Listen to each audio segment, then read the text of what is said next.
नमस्कार, क्यापिटल समाचारमा स्वागत छ। म कुलचन्द्र विष्ट। सुरुमा अहिलेसम्मका मुख्य समाचारका शीर्षकहरू।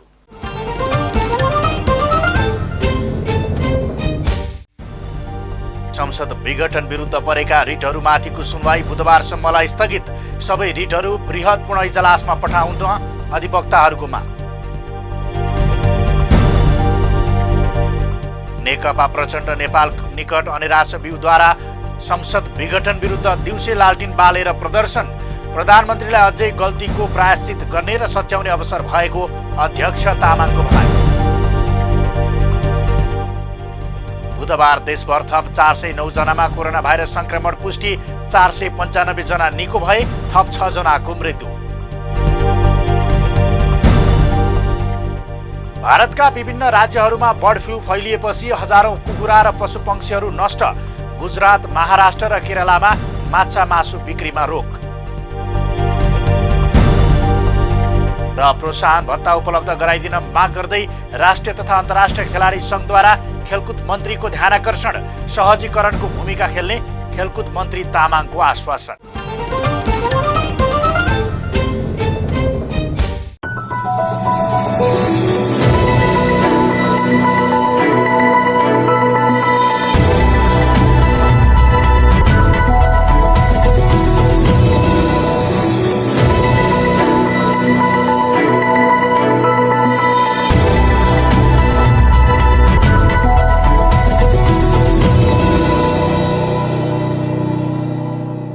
क्यापिटल समाचार अब विस्तारमा। संसद विघटन विरुद्ध परेका रिटहरूमाथिको सुनवाई एक साताका लागि स्थगित भएको छ। न्यायाधीश हरिकृष्ण कार्कीले संवैधानिक इजलासमा नबस्ने बताएपछि सुनवाई स्थगन भएको हो। अर्को पेशी पुस 29 गतेलाई तोकिएको छ। प्रतिनिधि सभा विघटन विरुद्ध परेका मुद्दाहरूमाथिको अर्को सुनवाई आउने बुधबार हुने भएको छ। बुधबारको सुनवाईका क्रममा वकिलहरूले यी मुद्दाहरू बृहत पूर्ण इजलासमा पठाउनु पर्ने माग गरेका थिए। संवैधानिक इजलासले भन्दा पनि बृहत पूर्ण इजलासले यो विषयमा राम्ररी निर्णय लिन सक्ने भएकाले बृहत पूर्ण इजलासमा पठाउनु उपयुक्त हुने उनीहरूको भनाइ थियो। वरिष्ठ अधिवक्ता रमण श्रेष्ठले यी मुद्दाहरू बृहत पूर्ण इजलासमा पठाउन आज पूरक निवेदन पनि पेश गर्नु भएको छ। आउने बुधबार संवैधानिक इजलासमै मुद्दाको सुनवाई हुनेछ। सोही दिनको इजलासले नै बृहत पूर्ण इजलासमा मुद्दा पठाउने कि आफै सुनवाई गर्ने भन्नेबारे निर्णय गर्नेछ। बुधबारको सुनवाईमा प्रतिनिधि सभा विघटनबारे राष्ट्रपति कार्यालय, प्रधानमन्त्री तथा मन्त्री परिषद कार्यालयले दिएको लिखित जवाफ सुनाइएको थियो। गण्डकी प्रदेश सभाको विशेष अधिवेशन मङ्गलबारदेखि सुरु भएको छ। प्रमुख प्रतिपक्षी दल नेपाली कङ्ग्रेस र जनता समाजवादी पार्टी नेपालले विशेष अधिवेशन बोलाउन माग गरेपछि मङ्गलबारदेखि गण्डकी प्रदेश सभाको विशेष अधिवेशन सुरु भएको हो। गण्डकी प्रदेश सभाको यस विशेष अधिवेशनमा कोभिड-19 को रोकथाम, नियन्त्रण र उपचारको बारेमा साझा सङ्कल्पको रूपमा प्रस्तुत गर्ने निर्णय भएको गण्डकी प्रदेश सरकारका मुख्यमन्त्री पृथ्वी सुब्बा गुरुङले बताउनु भयो। अधिवेशनमा गरिबी निवारण, बेरोजगारी समस्या समाधान र प्रदेश सरकारले अघि बढाएका बहुवर्षीय योजनाहरूको व्यवस्थापन र कार्यान्वयनको सम्बन्धमा सार्वजनिक महत्त्वको विषयमा छलफल हुने उहाँले बताउनु भयो। खास गरेर कोभिड-19 को रोकथाम, नियन्त्रण र उपचारको बारेमा साझा सङ्कल्पको रूपमा प्रस्ताव गर्ने र साझा सङ्कल्प गर्ने निर्णय गरेका छौँ। दोस्रो चाहिँ उहाँले उठाउनु भएको तीनवटा विषयहरूमा चाहिँ हामीले सार्वजनिक महत्त्वको विषयमा छलफल चलाएर 2 घण्टाको एउटा गरिबी निवारण सम्बन्धी, बेरोजगारी समस्या समाधान सम्बन्धी र अर्को चाहिँ प्रदेश सरकारले अगाडि बढाएका चाहिँ बहुवर्षीय योजनाहरूको चाहिँ व्यवस्थापन र कार्यान्वयन। नेपाल कम्युनिस्ट पार्टी नेकपा प्रचण्ड माधव पक्षका प्रदेश सभा सदस्य दीपक कोइरालाले मुख्यमन्त्रीले प्रधानमन्त्री केपी शर्मा ओलीले चालेको प्रतिनिधि सभा विघटनको असंवैधानिक कदमको पक्षपोषण गरिरहेको र आफूहरूले उक्त कदमको विरोध गरिरहेका कारण नयाँ सरकारका निम्ति नयाँ खालको गठबन्धनको खोजी हुने बताउनु भयो। कस्तो गठबन्धन भन्ने विषय तय भइ नसकेको भन्दै उहाँले नेकपाको पार्टी आधिकारिकताको विवादका कारण निर्णय गरेर अघि बढ्न नसकेको बताउनु भयो। हामीले आजको जुन अवस्थामा हामी छौँ त्यो अवस्थामा सरकार रहँदैन। सरकारको लागि नयाँ खालको चाहिँ गठबन्धनहरूको खोजी हुन्छ र अब त्यो चाहिँ कसरी कोसँग कोले गरेर बन्छ कसरी बन्छ भन्ने कुरा चाहिँ अहिले हामी छलफलमा नै छौँ। त्यसमा एउटा कुरा चाहिँ हाम्रो अलिकति पार्टीको आधिकारिकताको कारणले जे समस्या पैदा भइरहेको छ त्यस कारणले पनि निर्णय गरेर अगाडि बढ्न नसकेको सन्दर्भ छ। तर राजनीतिक हिसाबले चाहिँ जब असंवैधानिक कदमको पक्षमा हाम्रो मुख्यमन्त्रीज्यूले त्यो असंवैधानिक कदमको पक्ष पोषण गरिरहनु भएको छ र आज पनि संसदबाट त्यो कुरो फेरि उहाँले दोहोऱ्याइरहनु भएको छ भने अब त्यो अवस्थामा चाहिँ जब राजनीतिक हिसाबले नै सँगै जाने अवस्था रहँदैन भने निश्चित रूपमा सँगै जाने अवस्था चाहिँ। जनता समाजवादी पार्टी नेपालका प्रदेशसभा सदस्य हरिशरण आचार्यले प्रदेशसभाको अधिवेशनमा सार्वजनिक महत्त्वको प्रस्ताव छुट्टै बनाएर पेश गर्ने र संकल्प प्रस्ताव भने साझा रूपमा पेश गर्ने सहमति भएको बताउनुभयो। सत्तारूढ दलले बलियो सरकार बनाउन जनमत पाएको भए पनि हरियो जंगल फाँडेर मरुभूमि बनाएको टिप्पणी गर्नुभयो।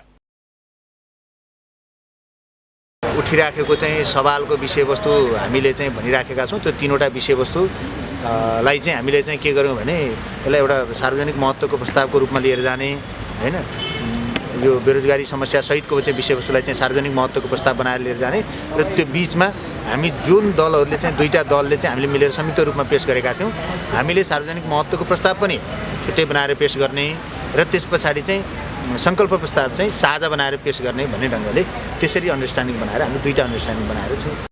गण्डकी प्रदेशसभाको अर्को बैठक पौष 26 गते बोलाइएको छ। 26 गते सार्वजनिक महत्त्वको विषयमा छलफल गरिने र हप्ता दिनपछि बस्ने बैठकमा कोभिड-19 को बारेमा साझा संकल्प प्रस्तुत हुने बताइएको छ।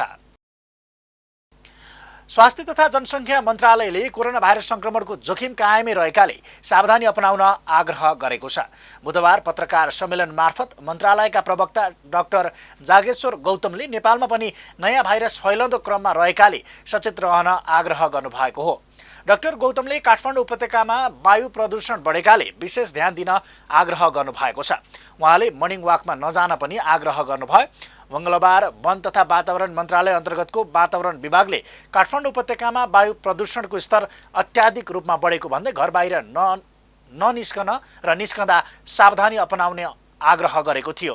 काठमाडौँ सहर विश्वका 50 सहरमध्ये सबैभन्दा बढी प्रदूषण हुने सहरमा पुगेको छ। मंगलबार काठमाडौँ विश्वका 50 सहरमध्ये पहिलो प्रदूषित सहर बनेको थियो। नेपाल कम्युनिस्ट पार्टी नेकपा पुष्पकमल दाहाल प्रचण्ड माधव कुमार नेपाल पक्षको विद्यार्थी संगठन अनिरास बेउले दिउँसै लालटिन जुलुस निकालेर विरोध प्रदर्शन गरेको छ। प्रचण्ड माधव पक्षधर अखिल नेपाल स्वतन्त्र विद्यार्थी युनियनले बुधबार लालटिन जुलुस गरी सरकारले प्रतिनिधि सभा विघटन गरेको कदमप्रति विरोध जनाएको हो। माइतीघर मण्डलाबाट विद्यार्थीहरूले बानेश्वरसम्म दिउँसै लालटिन बालेर जुलुस प्रदर्शन गरेका थिए। प्रदर्शनपछि आयोजित कोणसभालाई सम्बोधन गर्दै अनिरास बेउका सहसंयोजक रञ्जित तामाङले नेपालको संविधानमा प्रतिनिधि सभा विघटनको कुनै पनि धारा नभएको बताउनु भयो। प्रधानमन्त्रीलाई गल्तीको प्रायश्चित गर्ने र सच्याउने अवसर अझै भएको भन्दै कानुन सम्मत संविधान सम्मत निर्णय सच्याउन उहाँले माग गर्नुभयो। प्रतिनिधि सभा पुनर्स्थापना नभएसम्म अनिरास बेउले विरोधका विभिन्न कार्यक्रम जारी राख्ने उहाँले बताउनु भयो। आज सडकमा ओर्लिएर हामीहरूले भनेका छौँ संविधानमा कुनै धारा छैन। नेपालको संविधान 2072 मा संसद विघटन गर्ने कुनै धारा छैन। तपाईले आफैले बनाएको व्यक्तिगत संविधानको धारामा छ भने त्यो कुरा नेपाली जनतालाई अस्वीकार्य छ। तर नेपाली जनताको प्रतिनिधिहरूले बनाएको नेपालको संविधानमा संसद विघटनको कुनै धारा छैन। विद्यार्थीहरूले दिउँसै लालटिन बाल्दा पनि भेटिएन है संविधानमा संसद विघटनको धारा खै भन्ने ब्यानर लिएर प्रदर्शन गरेका थिए। विद्यार्थीहरूले संसद विघटनको धारा खै दिउँसै बाल्टिन बाल्यौँ है, हामी अरू जान्दैनौँ, संसद विघटन मान्दैनौँ लगायतका नारा समेत लगाएका थिए। क्यापिटल समाचारमा अब पालो विश्रामको। तपाईको परिवेश र बाँकी विश्वका सम्पूर्ण सन्दर्भ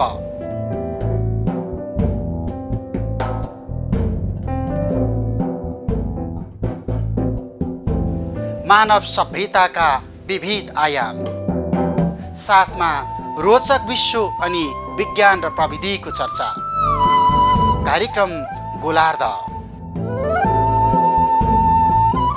विश्रामपछि क्यापिटल समाचारमा स्वागत छ। अब बाँकी समाचार। पछिल्लो 24 घण्टामा मुलुकभर थप 409 जनामा कोरोना भाइरसको संक्रमण पुष्टि भएको छ। स्वास्थ्य तथा जनसङ्ख्या मन्त्रालयका प्रवक्ता डाक्टर जागेश्वर गौतमले बुधबार 409 जनामा कोरोना भाइरस संक्रमण पुष्टि गर्नुभएको हो। यससँगै मुलुकभर हालसम्म 2,63,193 जनामा कोरोना भाइरस संक्रमण पुष्टि भएको छ। बुधबार 495 जना कोरोना संक्रमण मुक्त भएका छन्। मन्त्रालयका अनुसार हालसम्म 97.3% संक्रमित कोरोना मुक्त भएका छन्। हालसम्म 2,56,161 जना कोरोना मुक्त भएका हुन्। बुधबार 6 जना संक्रमितको मृत्यु भएको छ। यससँगै हालसम्म कोरोना भाइरसबाट मृत्यु हुनेको संख्या 1,879 पुगेको छ। बाँकेको खजुरा गाउँपालिका वडा नम्बर 4 का तिलक शिरीष मगर ड्रागन फ्रुट खेतीबाट राम्रो आम्दानी गर्न सफल हुनु भएको छ। 6 वर्ष वैदेशिक रोजगारमा ड्रागन खेती गरेर घर फर्कनु भएका मगरले मलेसियाबाट एउटा बोट ल्याएर आफ्नै बारीमा खेती सुरु गर्नु भएको थियो। मगरले 10 वटा बोटबाट वार्षिक करिब 50,000 रुपियाँसम्म आम्दानी गरिरहनु भएको छ। एक रिपोर्ट। 6 वर्षसम्म वैदेशिक रोजगारीका लागि मलेसियामा बस्नुभएका बाँकेको खजुरा गाउँपालिका 4 का तिलक शिरीष मगरले अहिले गाउँमै ड्रागन फ्रुटको खेतीमा लाग्नु भएको छ। मलेसियामा ड्रागन फ्रुटको फार्ममा काम गर्नुभएका मगरले अहिले भने आफ्नै ठाउँमा ड्रागन फ्रुटको खेती सुरु गर्नुभएको हो। सुरुमा एउटा बोटबाट खेती सुरु गर्नुभएका मगरको बारीमा अहिले 110 वटा पिलरमा 440 वटा बिरुवा रहेका छन्। 10 वटा बोटले आम्दानी दिन थालिसकेको छ। गत वर्ष 10 वटा बिरुवाबाट 40,000 रुपियाँ आम्दानी भएको र यस वर्ष अहिलेसम्म 30,000 रुपियाँ बढीको बिक्री भइसकेको उहाँको भनाइ छ। पहिलो लक्ष्य भने बिरुवा उत्पादन हेर्नुहोस्, किनभने आर्थिक भारले गर्दाखेरि अब यसमा धेरै लगानी गर्ने आफ्नो क्षमता थिएन। त्यही भएर मैले आफ्नो एउटा मलेसियामा मैले 6 वर्ष यसमा अनुभव पनि गरेँ। 6 वर्ष वैदेशिक रोजगार काम पनि गरियो। त्यो कारणले गर्दाखेरि यहाँ पनि सम्भव छ कि छैन भनेर मैले परीक्षणको लागि चाहिँ 10 वटा बुटा गरे हो। अहिले आएर मैले हुँदो रहेछ 6 महिना जति हुँदो रहेछ भन्ने आफूलाई लाग्यो। त्यसपछि गएर मैले 100 पोल अरू 100 पोल मात्रै एउटा पोलमा 4 वटा बुटा रोपिएको छ। त्यो भन्नाले 400 बुटा त्यो छ। अरू यो पुरानो 440 बुटा छ। ड्रागन फ्रुट खेतीमा मगरकी बहिनी कविता थापाले सघाउँदै आउनु भएको छ। ड्रागन फ्रुटको बजारको समस्या नरहेको थापाले बताउनु भयो। अहिलेसम्म घरबाटै प्रति केजी 600 रुपियाँको दरले बिक्री भइराखेको छ। अहिले सेतो र पिङ्क गरी 2 किसिमका ड्रागन फ्रुटको बिरुवा लगाएको पनि थापाले बताउनु भयो। अहिले चाहिँ यहीँबाट बुटैबाट 600 रुपियाँको दिने गरेको छ। बजारमा लगेर पनि बेच्नु भएको छ। यहीँबाट पनि बिक्री हुन्छ अनि बजारमा लगेर पनि 2-3 चोटि अब भनौँ न स्टार्टिङ हो। अब राम्रो उन्नति भइरहेछ। अब होइन पहिला 10 वटा बुटा थियो। 10 वटा बुटामा अब हामीले लगभग 30-40 केजी बेचेर पनि घर प्रशस्त मात्रामा खाने गरेका थियौँ। अब त्यहीबाट अहिले 1 वर्ष भइसक्यो। अहिले यो कलमी गरेर हाँगाहरू निकालेर अरू 100 वटा बुटामा पनि थप गरेका छौँ। स्वास्थ्यको लागि लाभदायक भएकोले गाउँपालिकाले ड्रागन खेतीलाई प्रोत्साहन गर्ने भएको छ। पालिकाले आर्थिक प्राविधिक रूपले सहयोग गरी किसानहरूलाई ड्रागन फ्रुट खेतीमा प्रोत्साहन गर्न लागेको गाउँपालिकाका कृषि शाखा प्राविधिक अङ्कित विश्वकर्माले बताउनु भयो। उहाँले फर्म दर्ता गर्ने र उहाँ गरेपछि किनकि खजुरा गाउँपालिका एउटा नमुना बनाउने जुन हाम्रो पालिकाको सोच छ, एउटा खजुरालाई नमुना बनाउने, त्यस्तै स्तरमा उहाँले एउटा नयाँ सोच ल्याएर आउनु भएको छ। त्यसको लागि चाहिँ यो भावी योजना राम्रो गर्नको लागि चाहिँ हामीले उहाँलाई एउटा फर्म दर्ता गर्नु, फर्म दर्ता गरेपछि हामीले यो नमुना हो, यसलाई हामीले कृषिबाट के गर्नुपर्ने हामीले चाहिँ तपाईँलाई आर्थिक सहयोगदेखि लिएर प्राविधिक सहयोग पनि हामीले गर्छौँ भनेर उहाँको फिल्डमै गएर चाहिँ फिल्डमा गएर अनुगमन गरेर उहाँ कस्तो छ के गरिराख्नुपर्छ त्यसमा सल्लाह सुझाव दिएर चाहिँ हामी चाहिँ एकचोटि फिल्ड अनुगमन गर्छौँ। पालिकालाई नमुना गाउँपालिका बनाउने योजना भएकाले पनि कृषितर्फ ड्रागन फ्रुटलाई प्राथमिकता दिएर अगाडि बढ्ने योजना गाउँपालिकाले बनाएको छ। उद्योगी व्यवसायीहरूले नेपाली वस्तुको निर्यात प्रवर्धनका लागि विभिन्न कार्यक्रमहरू ल्याउनु पर्नेमा जोड दिएका छन्। 5औं निर्यात दिवसको अवसरमा नेपाल निर्यात परिषदले काठमाडौँमा आयोजना गरेको कार्यक्रममा बोल्दै उद्योगी व्यवसायीहरूले निर्यातजन्य वस्तुहरूको आन्तरिक बजारलाई सुनिश्चित गर्दै अन्तर्राष्ट्रिय बजारको खोजी बढाउनु पर्ने बताएका हुन्। नेपाल चेम्बर अफ कमर्सका अध्यक्ष राजेश काजी श्रेष्ठले कुनै पनि वस्तुको बाह्य बजार खोज्नुभन्दा पहिले आन्तरिक बजारमा प्रवर्धन गरिनुपर्ने बताउनु भयो। त्यसका लागि सबै नेपालीले नेपाली वस्तुको प्रयोग गर्ने बानी बसाल्न विभिन्न एक्सपो लगायतका प्रवर्धनात्मक कार्यक्रमहरू सञ्चालन गर्न आवश्यक रहेको उहाँले बताउनु भयो। यहाँ पनि यो जुन हाम्रो नेपाली सामानहरूको लागि यो डिस्काउन्टेड र त्यसै पनि हामीलाई त कस्ट मात्रै आएको हुन्छ, कतिले त अलिकति कस्टमा पनि घटाएर दिइरहेको छ। त्यो एउटा प्रचार प्रसार गरेर अब अलिकति रेस्टुरेन्टहरूलाई पनि अलिकति उजागर गरेर अलिकति फेस्टिभल एउटा न्यू बन्नुपर्ने। आजै एक्सपोर्ट डेमा एउटा फुड फेस्टिभल र यो हाम्रो यो गरे भने सबै नेपाली सामानहरूको अहिले हामीलाई पनि अलिअलि त बानी भइसकेछ। नेपाल उद्योग वाणिज्य महासङ्घका वरिष्ठ उपाध्यक्ष चन्द्रप्रसाद ढकालले कोरोनाको कारणबाट धराशायी बनेको निर्यात क्षेत्रलाई पुरानै अवस्थामा फर्काउन सबै उद्योगी व्यवसायहरूले एकैसाथ काम गर्नुपर्ने बताउनु भयो। यस्तै महासङ्घको तर्फबाट निर्यात प्रवर्धनमा आफूले सक्दो प्रयास गर्ने प्रतिबद्धता समेत व्यक्त गर्नुभयो।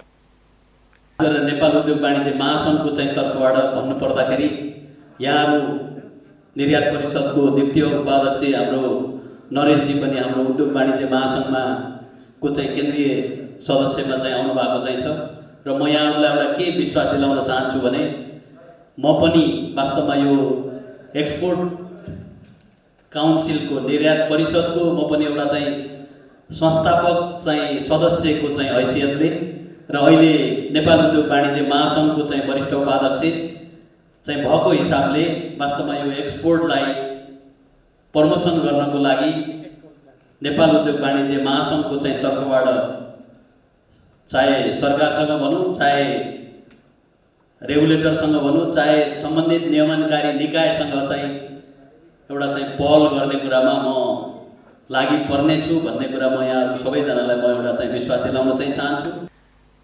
नेपालबाट आर्थिक वर्ष 2076-77मा कुल निकासी 77 अर्ब 70 करोड 91 लाख 5,000 रुपियाँ बराबरको भएको थियो। यस्तै आर्थिक वर्ष 2077-78 को 5 महिनासम्ममा नेपालको कुल निकासी 50 अर्ब 55 करोड 6 लाख 8,000 रुपियाँ मूल्य बराबरको भएको छ। नेपालबाट निर्यात हुने मुख्य वस्तुहरूमा उनी, गलैँचा, पस्मिना, चिया, जुटका उत्पादन, अदुवा, नेपाली कागज लगायत रहेका छन्।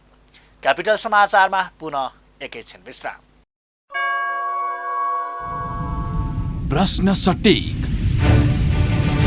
सफा जवाब, एउटा सिधापनको खोज,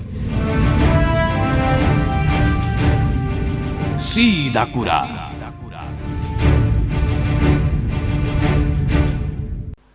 विश्रामपछि क्यापिटल समाचारमा पुनः स्वागत छ। अब पालो अर्थ समाचारको।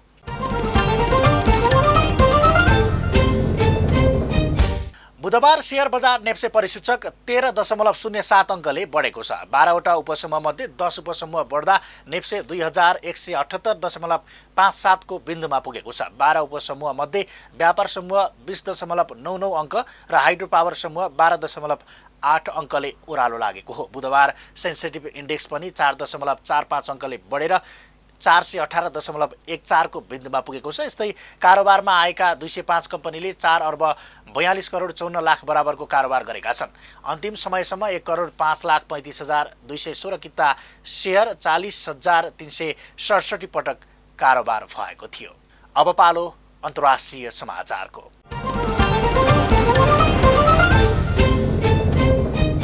भारतका विभिन्न राज्यहरूमा बर्ड फ्लू फैलिएको छ। कोरोना महामारीसँगै भारतमा H5N8 बर्ड फ्लू देखा परेको हो। भारतका विभिन्न राज्यहरूमा बर्ड फ्लू फैलिएपछि हजारौं कुखुरा र पंक्षीहरू नष्ट गरिएका छन्। ती राज्यहरूमा धमाधम कुखुरा र पंक्षी मर्न थालेपछि बर्ड फ्लू भएको पुष्टि भएको हो। मध्य प्रदेश, गुजरात र महाराष्ट्रमा पनि बर्ड फ्लू फैलिएको छ। मध्य प्रदेशमा कागबाट बर्ड फ्लू फैलिएको अधिकारीहरूले बताएका छन्। हिमाचल प्रदेशका बर्ड फ्लू विशेषज्ञ डाक्टर विक्रम सिंहले सो प्रदेशमा 2400 पंक्षी बर्ड फ्लूका कारण मरेको दावी गर्दै हाललाई कुखुरा, हाँस र पंक्षीको मासु प्रयोगमा प्रतिबन्ध लगाउन आग्रह गर्नुभएको छ। यसैबीच बर्ड फ्लू देखिएको विभिन्न राज्यहरूमा कुखुरा, हाँस र माछा पसल खोल्नमा प्रतिबन्ध लगाइएको छ। गुजरात, महाराष्ट्र र केरलामा हाललाई माछा मासु बिक्रीमा रोक लगाइएको छ। अब पालो खेल समाचारको।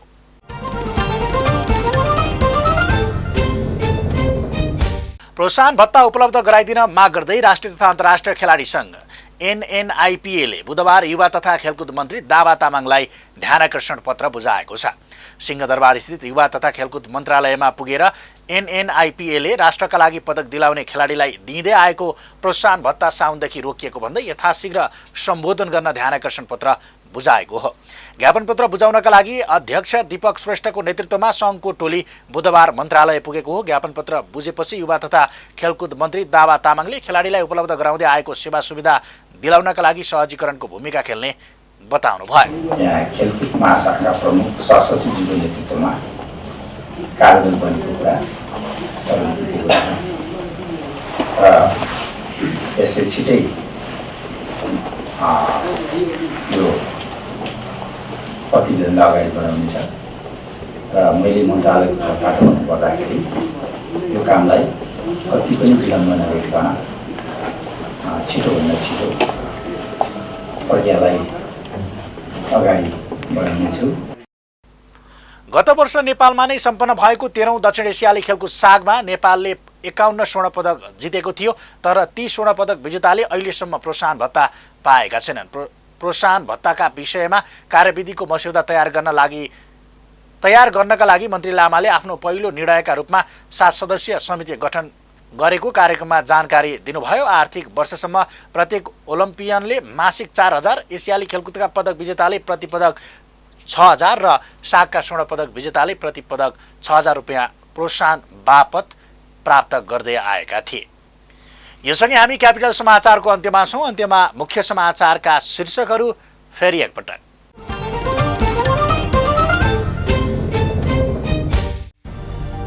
संसद विघटन विरुद्ध परेका रिटहरूमाथिको सुनवाई बुधबारसम्मलाई स्थगित। सबै रिटहरू बृहत पूर्ण इजलासमा पठाउन अधिवक्ताहरूको माग। नेकपा प्रचण्ड नेपाल निकट अनिराश व्यूद्वारा संसद विघटन विरुद्ध दिउँसे लालटिन बालेर प्रदर्शन। प्रधानमन्त्रीलाई अझै गल्तीको प्रायश्चित गर्ने र सच्याउने अवसर भएको अध्यक्ष तामाङको भनाइ। बुधबार देशभर थप 409 जनामा कोरोना भाइरस संक्रमण पुष्टि। 495 जना निको भए, थप 6 जनाको मृत्यु। भारतका विभिन्न राज्यहरूमा बर्ड फ्लू फैलिएपछि हजारौं कुखुरा र पशुपक्षीहरू नष्ट। गुजरात, महाराष्ट्र र केरलामा माछा मासु बिक्रीमा रोक। र प्रोत्साहन भत्ता उपलब्ध गराइदिन माग गर्दै राष्ट्रिय तथा अन्तर्राष्ट्रिय खेलाडी सङ्घद्वारा खेलकुद मन्त्रीको ध्यानाकर्षण, सहजीकरणको भूमिका खेल्ने खेलकुद मन्त्री तामाङको आश्वासन। हवस् त, क्यापिटल समाचार अहिलेलाई सकियो। सूचना, मनोरञ्जन र ताजा समाचारका लागि क्यापिटल टिभी हेर्दै रहनुहोला। नमस्कार।